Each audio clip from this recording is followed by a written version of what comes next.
Hello friends, mission master by Deepak के YouTube platform पर आप सभी दोस्तों का बहुत बहुत स्वागत है।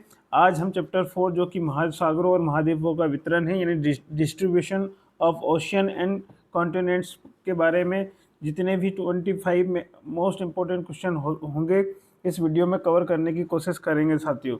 तो इस चैप्टर से एक भी क्वेश्चन आपके आउट नहीं होंगे, सारे में एग्जाम पॉइंट ऑफ व्यू से जितने भी PYQ और जितने भी मोस्ट इंपॉर्टेंट क्वेश्चन हो सकते हैं वो सब कवर करने की पूरी कोशिश करूंगा दोस्तों। तो वीडियो में लास्ट तक बने रहे और देखते रहें। चलिए फर्स्ट क्वेश्चन देखते हैं हम। बताइए फर्स्ट क्वेश्चन हमारा क्या है, आंसर क्या होगा बताइए। महाद्वीपीय विस्थापन सिद्धांत किसने प्रस्तुत किया था? भू proposed the continental drift theory, बताइए किसके द्वारा दिया गया था कॉन्टिनेंटल ड्रिफ्ट थ्योरी? क्या डार्विन के द्वारा, वेगनर के, न्यूटन के, हटन के? बताइए किनके द्वारा प्रपोज की गई थी कॉन्टिनेंटल ड्रिफ्ट थ्योरी? आंसर हो जाएगा दोस्तों हमारा वेगनर महोदय के द्वारा। महाद्वीपीय विस्थापन सिद्धांत का मतलब है कि महाद्वीप एक दूसरे से अलग हो रहे हैं और यह जो प्रपोज की थी एक सिद्धांत जिसके द्वारा दिया गया था कॉन्टिनेंटल का विस्थापन का यानी महाद्वीपीय विस्थापन का, यह वेगनर महोदय के द्वारा सन 1912 में प्रस्तुत किया गया था दोस्तों। 1920 में वेगनर महोदय आए जो कि जर्मनी के मौसमविद थे यानी मौसम वैज्ञानिक थे, लेकिन सिद्धांत दे बेटे दोस्तों हमारे जियोमॉर्फोलॉजी यानी स्थलाकृतिक भूगोल के अंदर। जर्मनी के मौसमविद होने के साथ साथ इन्होंने जियोमॉर्फोलॉजी में अपना सिद्धांत दिया जो कि बहुत फिट बैठा दोस्तों। तो 1912 में इन्होंने अपना सिद्धांत दिया था दोस्तों, याद रखिएगा, है ना। कॉन्टिनेंटल ड्रिफ्ट थ्योरी जो कि बोलती है कि महाद्वीप एक दूसरे से क्या हो रहे हैं, दूर हो जा रहे हैं, अलग हो रहे हैं दोस्तों, है ना। आइए देखते हैं नेक्स्ट क्वेश्चन। देखिए कॉन्टिनेंटल ड्रिफ्ट थ्योरी में क्या बताया इन्होंने।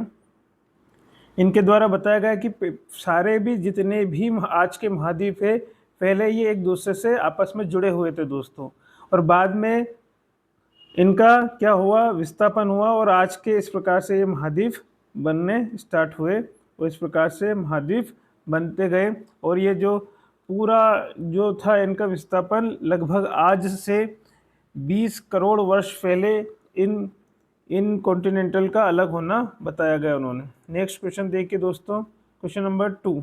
बताइए पेंजिया का अर्थ क्या है? What does Pangaea means? Pangaea का मीन्स क्या होता है? क्या विशाल महासागर होता है दोस्तों, ग्रेट ओशियन, या एकल पर्वत, सिंगल माउंटेन, संपूर्ण पृथ्वी, होल अर्थ, या ठोस चट्टान, सॉलिड रॉक? बताइए पेंजिया का अर्थ क्या है, पेंजिया क्या है? तो जैसा कि हमने अभी ऊपर देखा कि कॉन्टिनेंटल ड्रिफ्ट थ्योरी में वेगनर महोदय ने बताया गया कि सारे महाद्वीप 20 करोड़ वर्ष पहले एक दूसरे से जुड़े हुए थे और उसको कहा पूरी पृथ्वी बोला गया था, संपूर्ण पृथ्वी। तो पेंजिया का मतलब होता है संपूर्ण पृथ्वी से है दोस्तों। तो आंसर हो जाएगा हमारा क्वेश्चन सी आंसर दोस्तों, पेंजिया। देखिए पेंजिया क्या है, ये पूरा जो है संपूर्ण पृथ्वी दिख रही होगी आपको, ये पेंजिया दोस्तों, है ना। ये जितने भी हमारे कॉन्टिनेंट है, महाद्वीप है, 20 करोड़ वर्ष पहले एक दूसरे से जुड़े हुए थे और इस पूरी पृथ्वी को दोस्तों उन्होंने, वेगनर महोदय ने 1912 में कहा कि ये क्या है, ये है हमारी पृथ्वी, जिसे पेंजिया का नाम दिया गया था। पूरे कॉन्टिनेंटल सारे महाद्वीप एक दूसरे से जुड़े हुए थे। क्वेश्चन नंबर 3 देखिए दोस्तों, पेंजिया के चारों ओर स्थित महासागर को क्या कहा गया? बताइए पेंजिया के जो पेंजिया थी, पेंजिया ने संपूर्ण महाद्वीप एक दूसरे से जुड़े हुए थे, वो उसके आसपास दोस्तों, उसके आसपास जो है पेंजिया के आसपास पानी ही पानी था दोस्तों, है ना, पानी ही पानी था। उसको क्या कहा गया उनके द्वारा, है ना, जो पेंथलासा सागर था, है ना, उसको क्या कहा गया? पेंथलासा गया, पेंथलासा कहा गया। यानी आंसर हो जाएगा हमारा सी।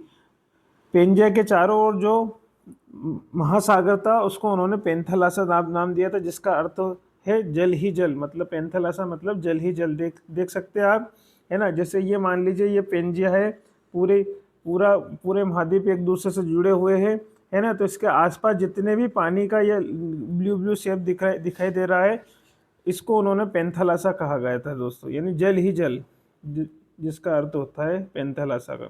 क्वेश्चन नंबर 4 बताइए दोस्तों, sea floor spreading occurs at which type of plate boundary? समुद्री तल प्रसार किस प्रकार की प्लेट सीमा पर होता है? बताइए समुद्र का प्रसार हो रहा है, सी फ्लोर स्प्रेडिंग, बताइए सी फ्लोर स्प्रेडिंग किस प्रकार की प्लेट सीमा पर होता है? प्लेट सीमा किस प्रकार की प्लेट सीमा पर होता है?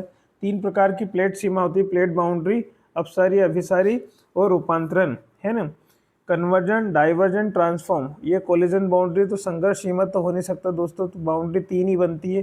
तो ए बी सी में से बताइए कौन सा आंसर हो जाएगा दोस्तों? क्या अभिसारी सीमा, अपसारी या ट्रांसफॉर्म बाउंड्री? बताइए अब रूपांतरण सीमा।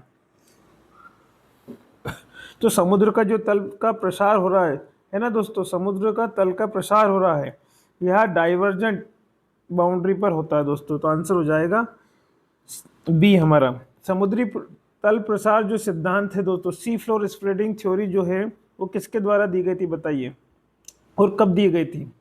सी फ्लोर स्प्रेडिंग थ्योरी जो है कब और किसके द्वारा दी गई थी? तो दोस्तों ये 1961 में हैरी हेस महोदय के द्वारा दी गई थी। किसके द्वारा दी गई थी?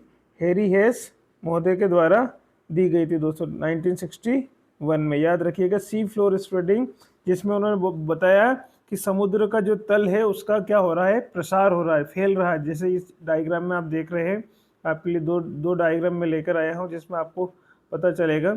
देखिए इसमें क्या कहा गया, ये है मध्य अटलांटिक कटक यानी मिड ओशियनिक रिज। मध्य अटलांटिक कटक यानी जो होता है समुद्र के अंदर क्या होती है? पर्वत श्रेणियां होती हैं, है ना। ये है कन्वर्जन कन्वेक्शन करंट यानी संवहन तरंगे। ये संवहन तरंगों से के थ्रू मैग्मा बाहर आ रहा है ना समुद्र के अंदर, और यह मैग्मा निकल के इस प्रकार से दोनों तरफ फ्लो कर रहा है दोस्तों, जो एरो के रूप में बताया जा रहा है ना। प्लेट ए, प्लेट 2, है ना, और ये एक दूसरे से दूर हो रहा है, मतलब अपसारी बाउंड्री यानी डाइवर्जेंट जो है प्लेट के अंदर क्या होता है? समुद्र के तल का प्रसार होता है दोस्तों, है ना। जैसे कि आप ये नीचे वाले चित्र में और स्पष्ट रूप से दिखाई दे रहा है कि सी फ्लोर स्प्रेडिंग थ्योरी में हेरियस महोदय ने ये बताया कि यहाँ से जो है नए तल का बनना स्टार्ट हो रहा है, मतलब ये न्यू नेवर क्रस्ट, मतलब न्यू क्रस्ट है ना, पृथ्वी की नई परत है। और जैसे ही और उधर जाएंगे तो ये पुरानी से पुरानी परत, तो ओल्डर क्रस्ट है, यानी महाद्वीप जो है, महाद्वीप जो भी क्रस्ट है वह पुरानी है, और महासागर पे जो भी है वह नहीं है। दूसरी तरफ इन्होंने ये हेरियस महोदय ने बताया कि जैसे इस प्रकार से महाद्वीप के तल, महासागर के तल का प्रसार हो रहा है, दूसरी तरफ उसका क्षेपण भी हो रहा है, मतलब ये धीरे धीरे से यहीं से दब करके फिर से इधर आ रहा है, और यही साइकिल चल रहा है, जैसा कि कन्वेक्शन करंट में बताया जा रहा है दोस्तों। नेक्स्ट क्वेश्चन देखिए, लिथोस्फीयर इंक्लूड्स, ये तो लास्ट चैप्टर का क्वेश्चन आ गया दोस्तों, कि पिछले चैप्टर में हमें कवर करना था, लेकिन इसमें कवर कर लेंगे दोस्तों। द लिथोस्फीयर इंक्लूड्स, बताइए स्थल मंडल में शामिल है, स्थल मंडल में क्या शामिल है? ओनली क्रस्ट है क्या? ओनली क्रस्ट यानी भूपर्पटी है, बताइए, या क्रस्ट और अपर मेंटल है, या ओनली मेंटल, या मेंटल एंड कोर? बताइए।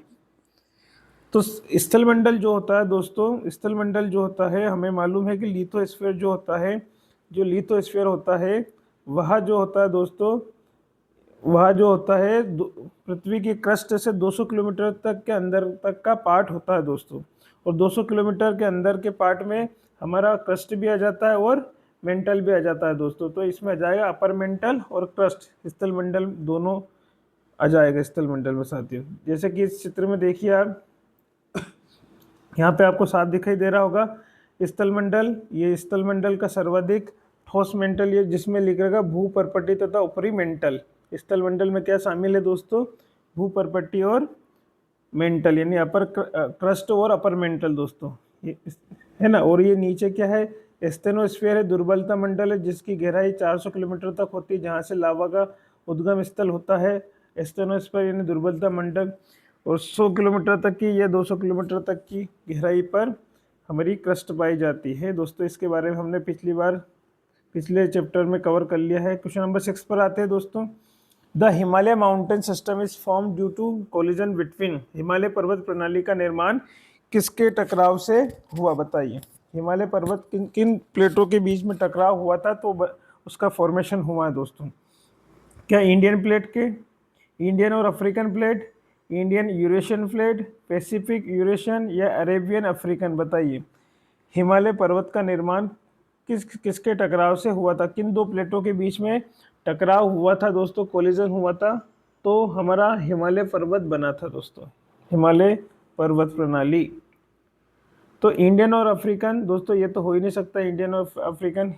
क्या इंडियन और यूरेशियन, बताइए, इंडियन और यूरेशियन या पैसिफिक यूरेशियन, ये भी नहीं हो सकता। अरेबियन, अरेबियन और अफ्रीकन, ये भी नहीं हो सकता। आंसर हो जाएगा हमारा दोस्तों, जब इंडियन प्लेट यानी भारतीय प्लेट और यूरेशियन प्लेट है ना, जिसमें यूरोप और एशिया दोनों पार्ट आ जाते हैं, वो एक दूसरे से जब टकराई थी तो हिमालय का फॉर्मेशन हुआ था, जहाँ पर डाइवर्जेंट बाउंड्रीज बनी थी, यानी अभिसारी सीमा बनी थी। चित्र में भी आप देख सकते हैं, इस चित्र के में देखिए कि यहाँ पर चित्र में आप देखिए, ये यूरेशियाई प्लेट है दोस्तों, और इधर से हमारी इंडियन प्लेट, ये इंडियन प्लेट का हिस्सा, इंडियन भारत दिख रहा होगा आपको, है ना, जो कि पहले अफ्रीकन प्लेट का हिस्सा था, है ना।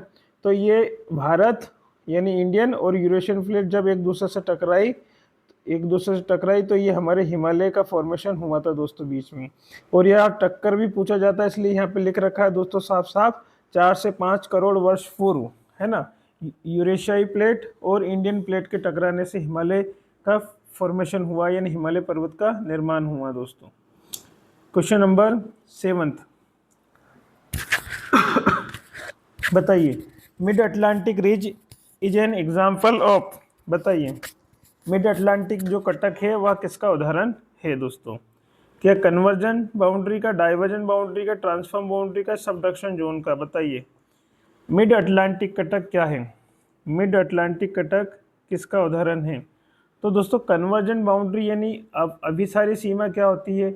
जब दो प्लेटें एक दूसरे के आमने सामने आते गति करती है, इस प्रकार से आती है, जब दो प्लेटें एक दूसरे से टकराती है मतलब, तो अभिसारी, इससे क्या होता है, हिमालय या पर्वतों का निर्माण होता है दोस्तों, क्योंकि एक प्लेट दूसरे प्लेट के नीचे धंसती है और फॉल्ट बनते हैं, इस प्रकार से तो पर्वतों का निर्माण होता है।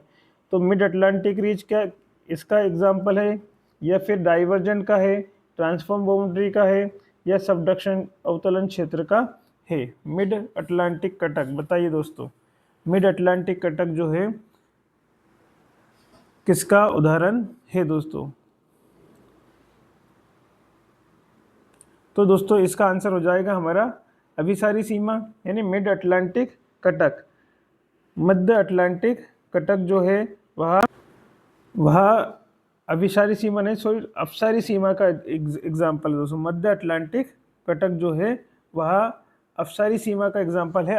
अपसारी सीमा यानी डाइवर्जेंट बाउंड्री। इसमें क्या है कि एक प्लेट इधर जा रही है और एक प्लेट इस प्रकार से गति करती है, तो उसको डाइवर्जेंट बाउंड्री यानी अपसारी सीमा कहा जाता है। मिड अटलांटिक रिज, मध्य अटलांटिक कटक में भी जो पर्वत श्रृंखलाएं हैं उसके दोनों तरफ क्या हो रहा है, सी फ्लोर स्प्रेडिंग हो रही है, यानी समुद्र का तल का प्रसार हो रहा है दोस्तों। तो डाइवर्जेंट बाउंड्री का एग्जाम्पल है मिड अटलांटिक कटक दोस्तों, मध्य अटलांटिक कटक जिसे हम बोलते हैं।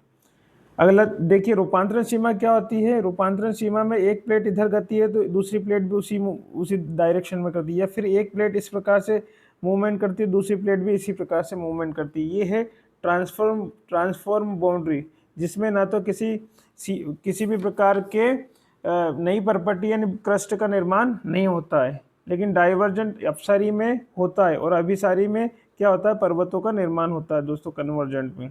तो तीनों बाउंड्री आपको याद रखना है। जैसा कि आप यहाँ पे देख रहे हैं डायग्राम में, ये है मिड अटलांटिक कटक। मध्य अटलांटिक कटक क्या होता है जो दोस्तों, यह समुद्र है, अटलांटिक महासागर है, अटलांटिक ओशन है। इसमें इस समुद्र के अंदर पर्वतों की एक श्रृंखला है दोस्तों, पर्वतों की एक श्रृंखला है जो कि विश्व की सबसे बड़ी पर्वत श्रृंखला है, जो कि जल के अंदर है, पानी के अंदर हमें दिखाई नहीं देती। इसे ही मध्य अटलांटिक कटक कहा जाता, और यहीं से प्लेटों का क्या हो रहा है, सी फ्लोर स्प्रेडिंग हो रही है। तो यहाँ पे अपसारी सीमा की बाउंड्री पर ही मध्य अटलांटिक कटक पाया जाता है दोस्तों, तो याद रखिएगा आपको। नेक्स्ट क्वेश्चन देखिए, question number 8, the ring of fire is mainly associated with, ring fire मुख्यतः किससे संबंधित है? बताइए आंसर। अटलांटिक ओशन से संबंधित है, इंडियन ओशन यानी हिंद महासागर, आर्कटिक ओशन या आर्कटिक, या पैसिफिक यानी प्रशांत महासागर? बताइए, रिंग ऑफ फायर का संबंध किससे है?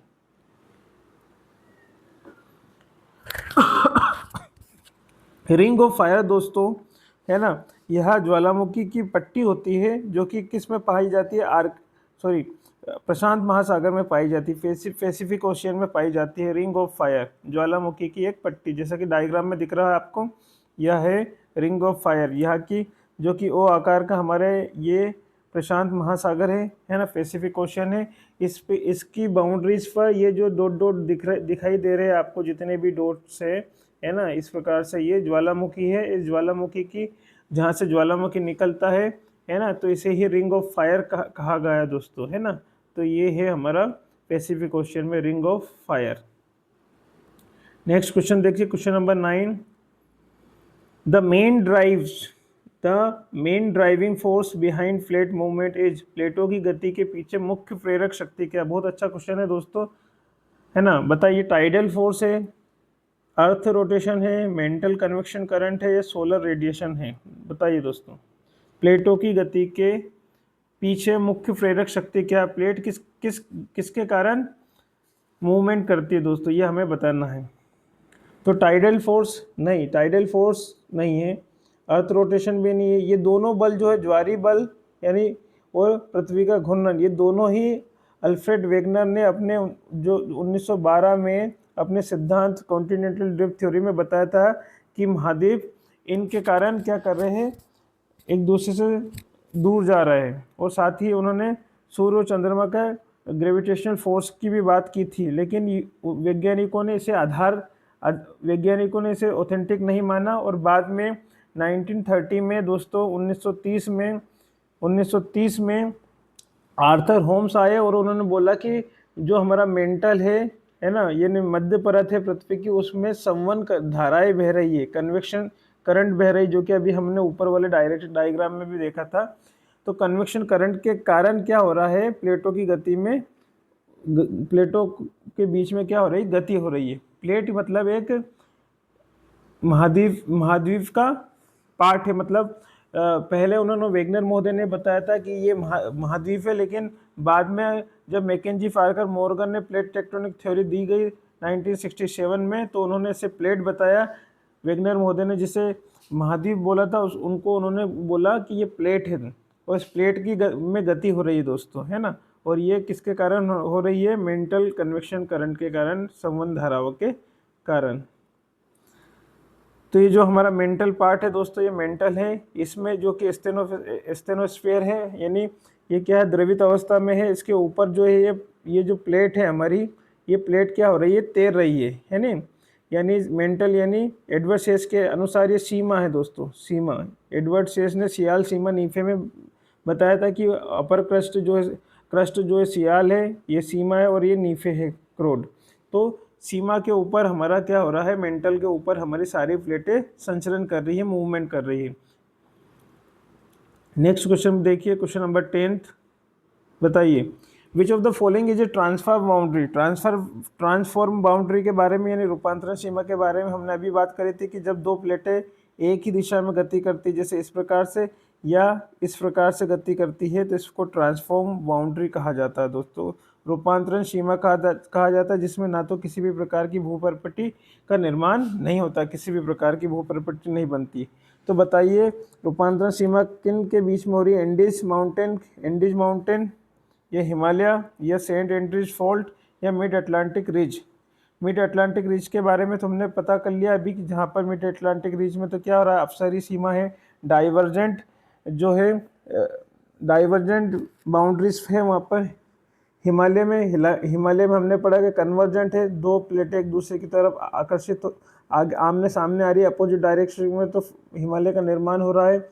एंडीज माउंटेन यहाँ पे भी नहीं है। सेंट एंड्रियास फोल्ट जो है दोस्तों, वह रूपांतरण सीमा का एग्जाम्पल है, Saint Andreas fault.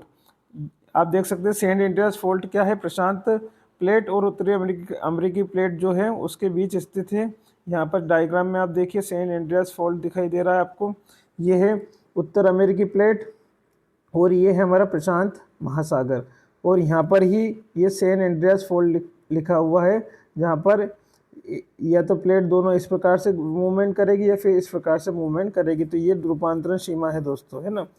Saint Andreas fault किसका एग्जाम्पल है, मैप से भी कई बार क्वेश्चन बनते हैं दोस्तों, तो आप याद रखिएगा सेंट एंड्रियास फोल्ट कहाँ पर है। उत्तरी अमेरिकी प्लेट यानी नॉर्थ अमेरिकन प्लेट और पैसिफिक प्लेट प्रशांत महासागरीय प्लेट के बीच में है। अगला देखिए, प्रशांत प्लेट मुख्यतः है। बताइए प्रशांत प्लेट मुख्यतः है। प्रशांत प्लेट मतलब प्रशांत प्लेट का मतलब है कि मैकेंजी फार्कर और मॉर्गन ने जब प्लेट टेक्टोनिक थ्योरी दी गई 1967 में दोस्तों, तो उन्होंने जो वेगनर महोदय ने महाद्वीप की बात कही थी वो उसी को उन्होंने प्लेट कहा कि ये प्लेटें हैं, ये महाद्वीप नहीं है कि महाद्वीप गति नहीं कर रहे, प्लेट गति कर रही है, प्लेटों में मूवमेंट हो रहा है ना। और ये प्लेट, अगर किसी प्लेट का अधिकतर हिस्सा स्थलमंडल है तो उसे महाद्वीपीय प्लेट बोलेंगे, महाद्वीप का। और अगर उस प्लेट का अधिकतर भाग महासागर के ऊपर आ रहा है तो इसका मतलब वो महासागरीय प्लेट है। यानी तो प्रशांत प्लेट मुख्यतः कौन सी है बताइए? महाद्वीपीय प्लेट बोलेंगे इसको। दो प्रकार की प्लेट होती है, महाद्वीपीय और महासागरीय।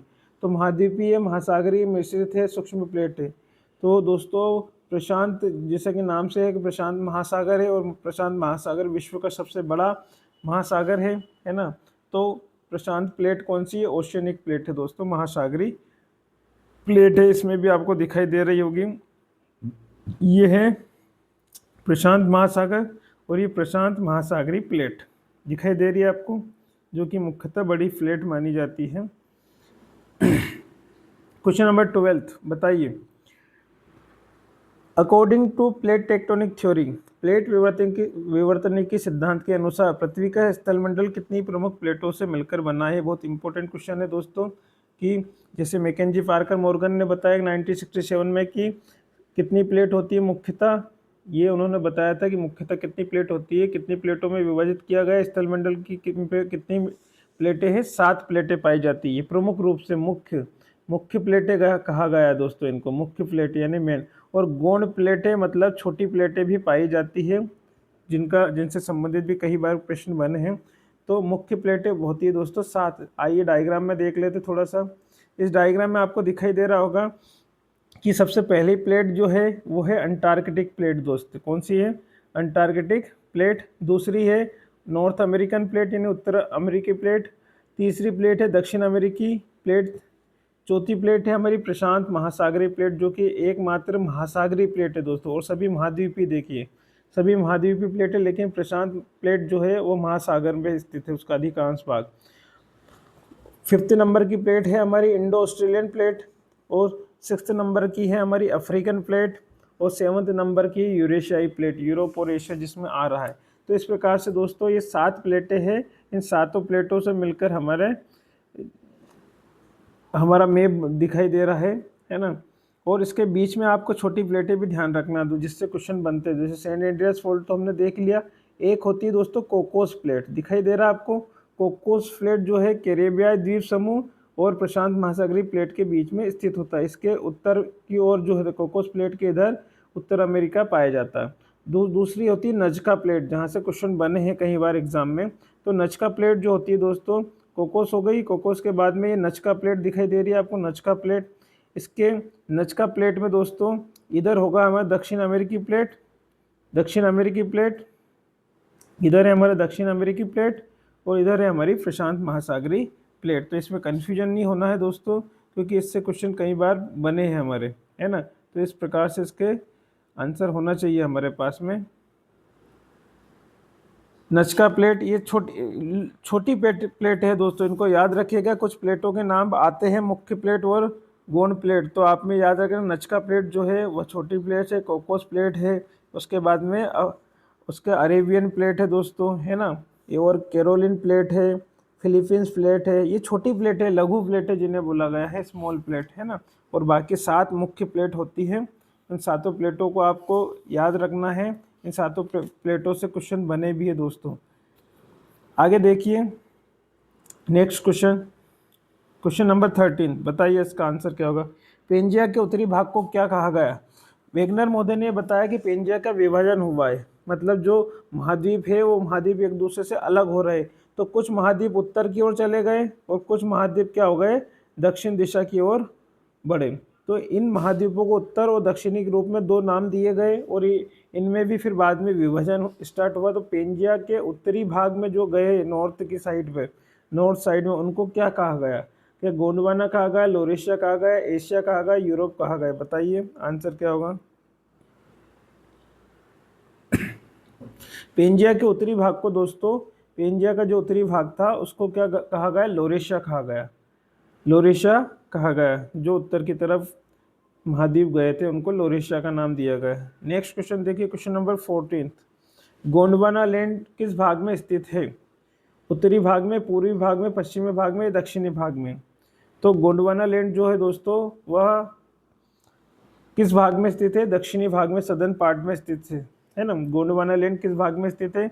जो उत्तर की ओर महाद्वीप गए थे उनको, नॉर्थ की साइड गए थे उनको लोरेशिया कहा गया, और दक्षिण की ओर जो महाद्वीप आए थे, है ना, उनको क्या कहा गया? गोंडवाना लैंड का हिस्सा कहा गया। जो साउथ की तरफ, सदर्न की तरफ आए थे, तो दक्षिणी भाग में देख, ये आपको स्पष्ट डायग्राम में देख लीजिए।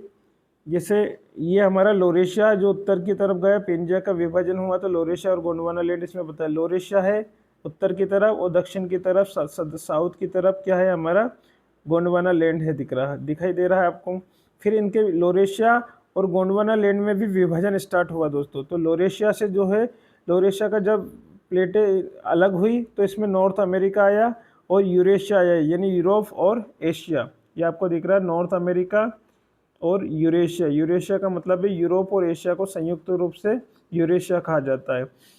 और जो गोंडवाना लैंड मतलब दक्षिण की तरफ गया था, उसका भी विभाजन स्टार्ट हुआ, तो विभाजन अलग अलग हुआ, तो उससे अफ्रीका, साउथ अमेरिका, अंटार्कटिका और ऑस्ट्रेलिया, ये 4 महाद्वीप जो आपको दिख रहे हैं, अफ्रीका, साउथ अमेरिका, अंटार्कटिका और ऑस्ट्रेलिया, ये गोंडवाना लैंड के हिस्से दोस्तों। और ये अंगारा लैंड भी कहा जाता है इसको, नॉर्थ वाले को अंगारा लैंड, ये लोरेशिया है ना। इसको याद रखिएगा, इनसे क्वेश्चन बनते हैं दोस्तों। नेक्स्ट क्वेश्चन देखिए, क्वेश्चन नंबर 15। बताइए, दक्षिण अमेरिका और अफ्रीका की तटरेखा की समानता किसका प्रमाण है? दक्षिण अमेरिका और अफ्रीका की तटरेखा की समानता किसका प्रमाण है? बताइए किसका प्रमाण है? The matching coast lines of South America and Africa is evidence of ज्वालामुखी का महाद्वीपीय विस्थापन, हिमयुग, आइस एज या भूकंप, अर्थक्वेक। बताइए किसका प्रमाण है? तो दोस्तों दक्षिण अमेरिका और अफ्रीका की तटरेखा में एक समानता पाई जाती है। अगर इनको जोड़े तो एक दूसरे से फिट बैठती है इनकी कोस्ट लाइन। तो ये कॉन्टिनेंटल ड्रिफ्ट थ्योरी का एग्जाम्पल है। उसका प्रमाण है कि अगर हम सभी महाद्वीपों को गेम की तरह फिर से इनको जोड़े तो एक दूसरे से जुड़ जाएंगे। जैसा कि आप इसमें दिख रहा है, ये दक्षिण अमेरिका है ना, और ये है अफ्रीका। अगर इन दोनों को एक साथ लाएंगे तो ये वाला जो भाग है इसका, इस अफ्रीकन प्लेट में अफ्रीका महाद्वीप से जुड़ जाएगा। ये महाद्वीपीय विस्थापन सिद्धांत में बताया गया था वेगनर महोदय के द्वारा। क्वेश्चन नंबर 16 देखिए। 1596 में महाद्वीप के जुड़ाव का विचार किसने व्यक्त किया? Who first suggest the possibility of joint continent in 1596? बताइए। 1556 में महाद्वीप एक दूसरे से जुड़े हुए हैं, है ना, उन्होंने बताया था। यह विचार किसने दिया था कि ये जुड़े हुए थे, है ना, ये संभावना किसने व्यक्त की थी दोस्तों? क्या वेगनर महोदय ने? नहीं, वेगनर महोदय ने तो बाद में सिद्धांत दिया था। बुलार्ड ने, या अब्राहम ऑटिलियस ने, या पेलेग्रिनी ने? बताइए क्या है आंसर, क्या होगा दोस्तों, बताइए इसका। तो 1596 में जो महाद्वीप के जुड़ाव का विचार दिया था कि सभी महाद्वीप एक दूसरे से जुड़े थे, ये डच मानचित्रवेत्ता है ना, डच के एक कार्टोग्राफर है अब्राहम ऑटिलियस, इन्होंने दिया था। इन्होंने संभावना व्यक्त की थी कि सभी एक दूसरे से जुड़े हुए थे। और बाद में एंटोनियो पेलेग्रिनी जो थे, एंटोनियो पेलेग्रिनी, इन्होंने फिर नक्शा भी बनाया था दोस्तों, है ना। तो एंटोनियो पेलेग्रिनी ने क्या करा था? एक मानचित्र बनाया था और उसमें जोड़ के बताया था उन्होंने। नेक्स्ट क्वेश्चन देखिए, क्वेश्चन नंबर 17। बुलार्ड 1964 किससे संबंधित थे? बुलार्ड 1964 किससे संबंधित? बुलार्ड ने 1964 में क्या दिया था? जीवाश्म सिद्धांत दिया था, तटरेखा साम्य बताया था, पर्वत निर्माण या ज्वालामुखी। तो बुलार्ड जो है दोस्तों 1964 में उन्होंने, जैसे 1912 में तो वेगनर महोदय ने यह महाद्वीपीय विस्थापन सिद्धांत दिया था, और उसके पहले 1596 में 1596 में दोस्तों 1596 में ये अब्राहम ऑटिलियस जो कि डच मानचित्रवेत्ता है, उन्होंने संभावना व्यक्त की थी। फिर उसके बाद में 1912 में सिद्धांत आ गया कॉन्टिनेंटल ड्रिफ्ट थ्योरी। उसके बाद में 1964 की बात है दोस्तों, 1964 इसमें ये क्या नाम है इनका, बुलार्ड महोदय आए और उन्होंने कंप्यूटर पर गेम से इन जो जो भी महाद्वीप है इनको जोड़ते हुए एक नक्शा तैयार किया था दोस्तों। 1964 में बुलार्ड ने एक कंप्यूटर प्रोग्राम की सहायता से अटलांटिक तटों को जोड़ा था, है ना। अटलांटिक तट के जो भी चारों महाद्वीप है उनको जोड़ के बताया था। तो ये तटरेखा साम्य से संबंधित है दोस्तों। कोस्ट लाइन फिट की थी 1964 में बुलार्ड ने, याद रखिएगा। क्वेश्चन नंबर 18 बताइए, वेगनर के अनुसार पेंजिया का विभाजन लगभग कब हुआ। हमने डिस्कस किया था, ज़्यादा देर नहीं करेंगे, 20 करोड़ वर्ष पूर्व दोस्तों, है ना। वेगनर महोदय ने 1912 में बताया कि लगभग 20 करोड़ वर्ष पहले पेंजिया का क्या हुआ, विभाजन हुआ। क्वेश्चन नंबर 19 पे आ जाइए, 19 का आंसर बताइए, वेगनर के सिद्धांत की सबसे बड़ी कमजोरी क्या थी। बहुत अच्छा क्वेश्चन है दोस्तों। 1960 बताइए, वेगनर के सिद्धांत की सबसे बड़ी कमजोरी क्या थी, वीकनेस बताइए, इसकी क्या वीकनेस थी उनकी। जीवाश्म प्रमाण का अभाव दिया था क्या, जीवाश्म प्रभाव का नहीं। तटरेखा की असमानता का दिया था कि नहीं, कोस्ट लाइन तो फिट करके देखी थी उन्हें, तो ये भी उनकी कमजोरी नहीं है। जीवाश्म प्रमाण भी दिया था उन्होंने, है ना, जीवाश्म प्रमाण भी दिया था। मेसोसारस और इनके सभी जीवाश्म के बारे में बात करी थी। महासागरीय तल का अध्ययन ना होना, बिल्कुल महासागरीय तल का अध्ययन तो किया था उन्होंने, ये भी उनकी कमजोरी नहीं है दोस्तों, तो ये भी हमारा आंसर नहीं है ना। तो प्रवाह की शक्ति का स्पष्टीकरण न देना, बिल्कुल बहुत अच्छी बात कही। वेगनर के सिद्धांत की सबसे बड़ी कमजोरी यह थी कि उन्होंने कि जो महाद्वीप है वो एक दूसरे से दूर जा रहे हैं, इसकी प्रवाह की शक्ति का स्पष्टीकरण ना दिया था। उन्होंने बताया था कि दो टाइडल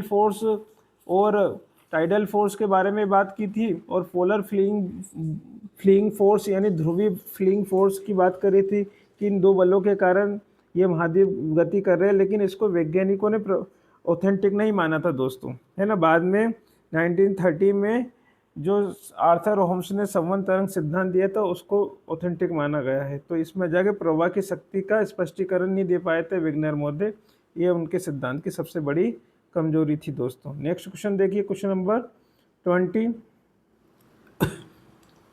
निम्न में से कौन वेगनर के प्रमाणों में शामिल नहीं था, कौन नहीं था वेगनर के प्रमाणों में शामिल नहीं था, कौन सा प्रूफ नहीं दिया था उन्होंने। कोस्ट लाइन फिट बिल्कुल दिया था, कोस्ट लाइन फिट के बारे में वेगनर महोदय ने बात करी थी। जीवाश्म में समानता बिल्कुल ये भी करी थी, अभी हमने बात करिए। चट्टान संरचना समानता ये भी बात करी थी, चट्टानों को की क्वालिटी को देखा था कि जैसे ब्राज़ील और दक्षिण अफ्रीका के में एक जैसे सोने की चट्टानें पाई गई हैं, है ना, ये भी बात करी थी। तो पैलियोमैग्नेटिज्म में इसकी बात नहीं कह रही थी दोस्तों, है ना, यह उनका प्रूफ नहीं था, तो आंसर हो जाएगा सी। क्वेश्चन नंबर 21 बताइए, गोंडवाना लैंड में निम्न में से कौन सा महाद्वीप शामिल नहीं था। अभी हमने ऊपर डिस्कस किया था, बताइए जल्दी से, गोंडवाना लैंड में कौन सा महाद्वीप शामिल नहीं था। अंगारा लैंड और गोंडवाना लैंड।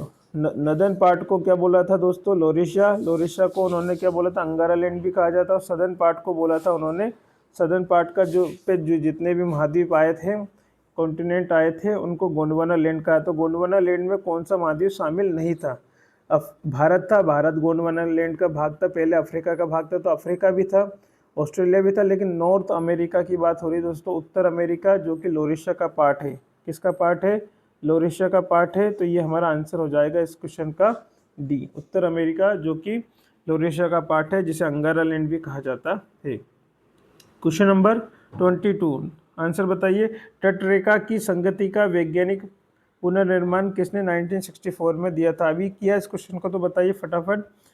1964 में किसने तटरेखा की संगति का वैज्ञानिक प्रमाण दिया था, बताओ। तो अभी हमने किया था, बुलार्ड महोदय ने 1964 में कंप्यूटर प्रोग्राम के थ्रू क्या किया था, कोस्ट लाइन को फिट करके बताया था दोस्तों। क्वेश्चन नंबर 23 बताइए, महाद्वीपीय विस्थापन सिद्धांत का आधुनिक रूप किस सिद्धांत से स्पष्ट हुआ है। महाद्वीपीय विस्थापन सिद्धांत है, उसका आधुनिक रूप किस सिद्धांत से स्पष्ट हुआ था। Modern explanation of continental drift came from, बताइए।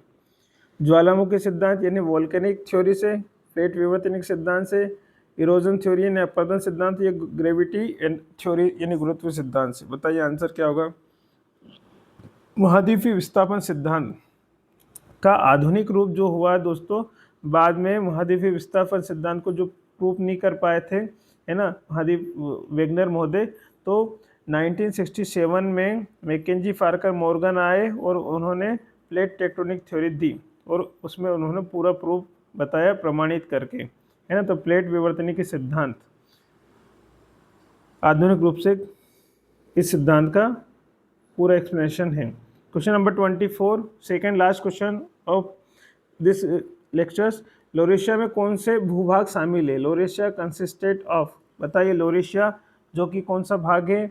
लोरेशिया जो कि नॉर्थ पार्ट है ना। नॉर्थ पार्ट में जितने भी नदन पार्ट में जितने भी कॉन्टिनेंट आए हैं, जितने भी महाद्वीप है, उसे लोरेशिया कहा गया था। तो लोरेशिया में कौन से भूभाग शामिल थे? कौन कौन थे लोरेशिया में, बताइए। एशिया और ऑस्ट्रेलिया, एशिया तो था लेकिन ऑस्ट्रेलिया नहीं था, तो ये नहीं हो सकता हमारा। यूरोप और एशिया, यूरोप और एशिया। दक्षिण अमेरिका, दक्षिण अमेरिका नहीं हो सकता, यूरेशिया है। अफ्रीका और भारत, अफ्रीका और भारत तो गोंडवाना लैंड प्लेट के हिस्से है ना। तो यूरोप और एशिया जो है दोस्तों, यूरोप और एशिया, यूरोप और एशिया इस क्वेश्चन का आंसर हो जाएगा बी।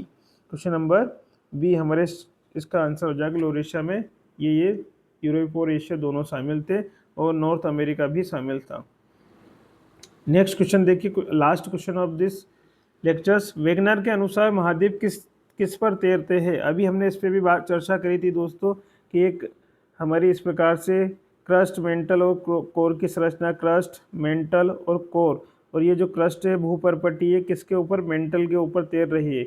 और मेंटल को क्या कहा गया था? मेंटल को क्या कहा गया था? जो मेंटल था हमारा, है ना, मेंटल को कहा गया था सीमा। क्या कहा गया था दोस्तों? सीमा, है ना, क्योंकि एडवर्ड शेस ने जो रासायनिक संगठन बताया था, उन्होंने सियाल, सीमा और नीफे के रूप में बताया था कि सियाल मतलब क्रस्ट, सीमा मतलब मेंटल और कोर नीफे मतलब हमारा क्रोड होता है। तो सीमा के ऊपर सभी महाद्वीप जो है दोस्तों वो तैर रहे हैं, है ना, तैरते हैं, क्योंकि सीमा जो है वो क्या है? दुर्बलता मंडल है। दुर्बलता मंडल का मतलब ये है कि यह कोमल भाग मतलब जली भाग है ना। नेक्स्ट, ये तो इस प्रकार से हमारे इस चैप्टर्स में हमने दोस्तों टॉप 25 क्वेश्चंस के बारे में चर्चा की, और इससे संबंधित हमने सारे फैक्ट भी कवर किए। नेक्स्ट वीडियो में हम इससे संबंधित और 25 क्वेश्चन के बारे में चर्चा करेंगे, तब हमारा ये चैप्टर पूरा कंप्लीट हो जाएगा दोस्तों। तो अगर आपने इस मिशन मास्टर के यूट्यूब चैनल को सब्सक्राइब नहीं किया तो सब्सक्राइब कर लें और अपने दोस्तों के साथ शेयर करिए दोस्तों। Thank you, keep watching.